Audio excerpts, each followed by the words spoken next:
That was terrible, Dinesh. Just before we stop on the virgin thing, if these poor fools had read the Talmud instead of the Quran, they'd know that they get 72 mothers-in-law as well. Look, Dinesh is correct in saying that in my book I say that there's no reason at all to believe that the so-called Jesus of Nazareth ever existed. But here's what I say about Socrates. The original collision between our reasoning faculties and any form of organized faith, this is my book, though it must have occurred before in the minds of many, is probably exemplified in the trial of Socrates in 399 BC. It does not matter at all to me that we have no absolute certainty that Socrates even existed. The records of his life and his words are second-hand, almost but not quite as much as are the books of the Jewish and Christian Bible and the hadiths of Islam. Philosophy, however, has no need of such demonstrations because it does not deal in revealed wisdom. Now, as it happens, we do have some very good descriptions of the life of Socrates that make his existence to me plausible, but it doesn't matter to me at all whether he was real or not. What matters is that someone advanced his method of reasoning, his testing of evidence against experience, his commitment to a certain kind of dialectical honesty, and that if it hadn't been him, it would have been someone else. So that's what's precious to me. And that he never said, you've got to believe in everything I say, or go to hell or heaven. Because, and here's why you've got to agree with me, because my mother never went to bed with anybody. And that proves the truth of what I say. Or by the way, I must have looked very dead when they took me down from the cross, but I didn't die. And that proves my point.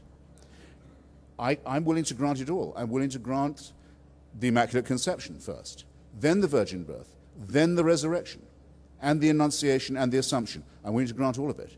It doesn't prove the truth of the proposition that you should take no thought for the morrow. The central doctrine of Jesus of Nazareth, take no thought for the morrow. No investment, no thrift, no care for your children, that you should abandon your family, not worry about construction, about investment, about anything. Just follow me. A ridiculous and immoral proposition that, as C.S. Lewis so cleverly, and I must say for him, very honestly puts it, means that the man must either have been a maniac, a sick man, an evil man, or he must have believed that the world was coming immediately to an end and that he was commanded to announce this fact to the deluded Bronze Age inhabitants of Palestine.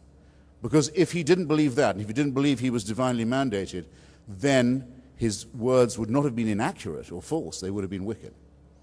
That's what you have to be talking about. Now, there is, on the historicity point, there are only two reasons, I think, to suppose that there may have been the figure of some kind of deluded rabbi present at that time.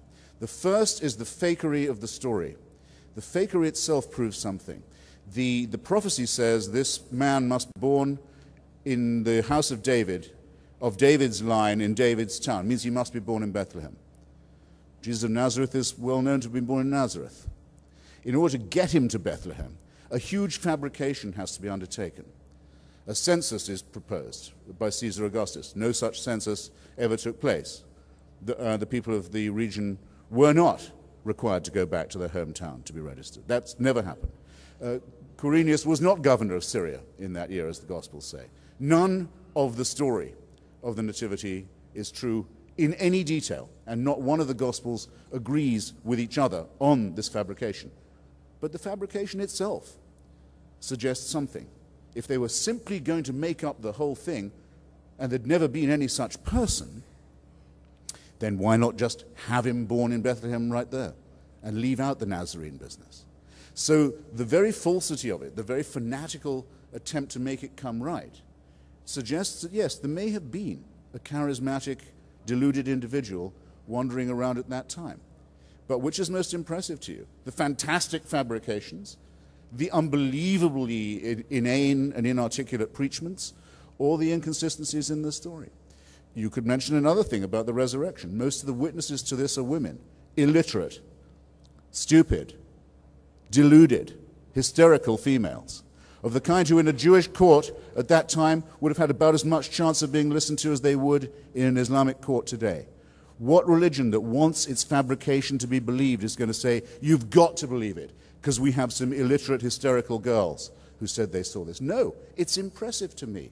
It's impressive to me that the evidence is so thin, and is so hysterical, and is so feeble, and is so obviously, strenuously cobbled together, because it suggests that something was going on. There was some character.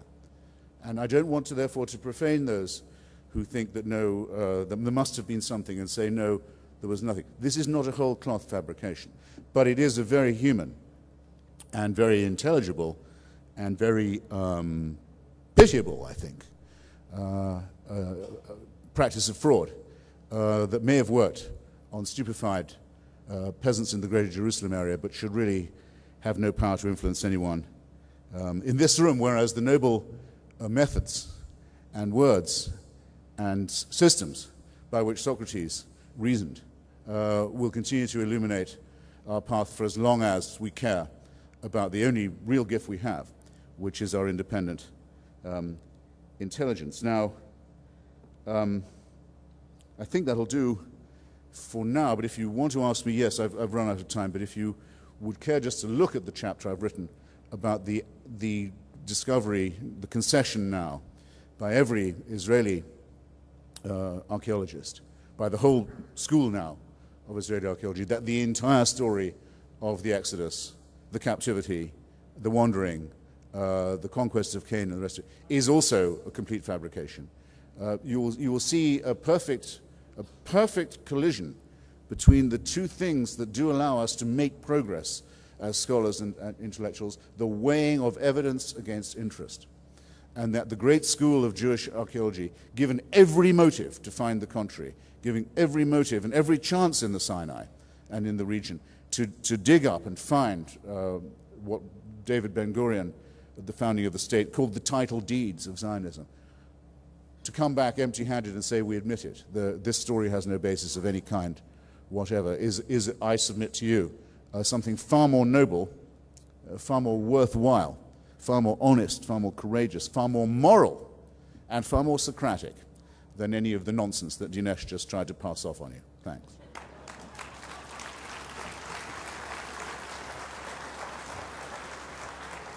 All right. Dinesh is asked for 2 minutes to rebut Christopher, so then Christopher, I'll give you 2 minutes to rebut Dinesh, and then we'll go straight to questions.